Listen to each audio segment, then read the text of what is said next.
ಕರ್ನಾಟಕದ 4 ಸಾರಿಗೆ ನಿಗಮಗಳ ನೌಕರರಿಗೆ ಇಂದು ಬಂಪರ್ ಗಿಫ್ಟ್ ಸಿಕ್ಕಿದೆ. ಏಕೆಂದರೆ ರಾಜ್ಯ ಸರ್ಕಾರ ಸಾರಿಗೆ ಇಲಾಖೆ ಬಾಕಿ ಇದ್ದ ವೇತನವನ್ನು ಅಂದರೆ 26 ತಿಂಗಳ ವೇತನ ಕೊಟ್ಟಿದೆ ಅಷ್ಟೇ. ಅಂದರೆ ಇದು 1271 ಕೋಟಿ 92 ಲಕ್ಷ ಕೊಟ್ಟಿದೆ.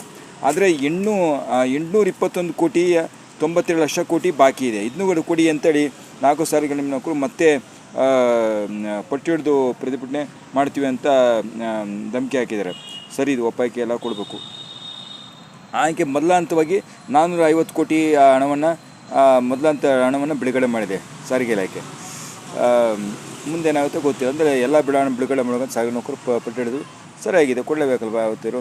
ಅದಕ್ಕೆ ಅಸಲಿ ಬಡ್ಡಿಗೆ ಎಷ್ಟಾಗತ್ತೆ ಬಡ್ಡಿ ಕೊಡಲೇಬೇಕು.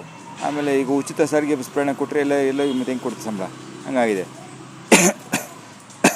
ಇನ್ನು ಮಳೆ ನೋಡಿ, ಬೆಂಗಳೂರಲ್ಲಿ ಬಿಡ್ತಾನೆ ಇಲ್ಲ. ಸಂಜೆ ಆದರೂ ಎಲ್ಲ ಕಡೆಗೂ Bengaluru all over Bengaluru city ಎಲ್ಲ ಕಡೆ ಮಳೆ ಬರ್ತಿದೆ.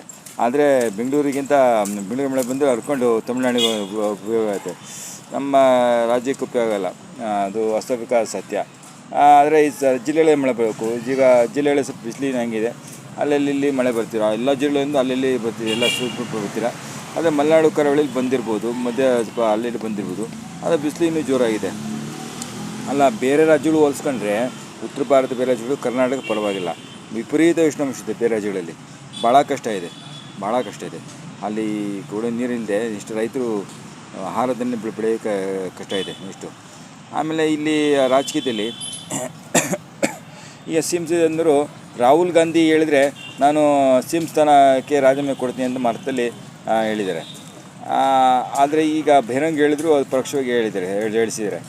ಈಗ ಅವರ ಪುತ್ರ ಡಾಕ್ಟರ್ ಯತೀಂದ್ರ ಅವರು, ಮಾಜಿ ಶಾಸಕ ಡಾಕ್ಟರ್ ಯತೀಂದ್ರ ಅವರು ಹೇಳಿದ್ದಾರೆ, ನೋಡಿ ಸಿದ್ದರಾಮಯ್ಯ ರಾಜೀನಾಮೆ ಕೊಡೋಕೆ ಬಂದರೆ ಹಿಂದ ಪ್ರಕಾರ ದಲಿತ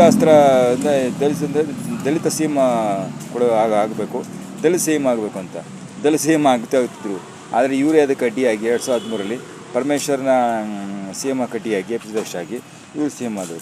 ಈಗ ಅದೇ ಪರಮೇಶ್ವರ್ ಇವರಿಗೆ ಬೇಕಾಗಿದೆ. ಪರಮೇಶ್ವರ್, ಮಹದೇವಪ್ಪ ಮತ್ತು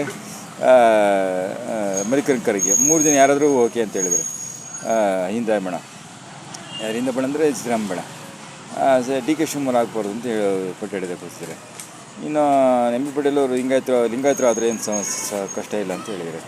ಎಲ್ಲರೂ ಜಾತಿ ಥರ ಮಾಡ್ಕೊಂಡು ಎಲ್ಲದು ಮಾಡಿಸ್ತಾರೆ. ಆಮೇಲೆ ಈಗ ಪಂಚಾಯತ್ ಚುನಾವಣೆ ಏನು ಬಾಕಿ ಇದೆ ಅಷ್ಟೇ. ರಾಜ್ಯದಲ್ಲಿ ಏನು ಬೇಕಾದ್ರೂ ಆಗ್ಬೋದು. ಅಸೆಂಬ್ಲಿ ಎಲೆಕ್ಷನ್ ಫಲಿತಾಂಶ ಅದು ಕಡೆ ಗಮನ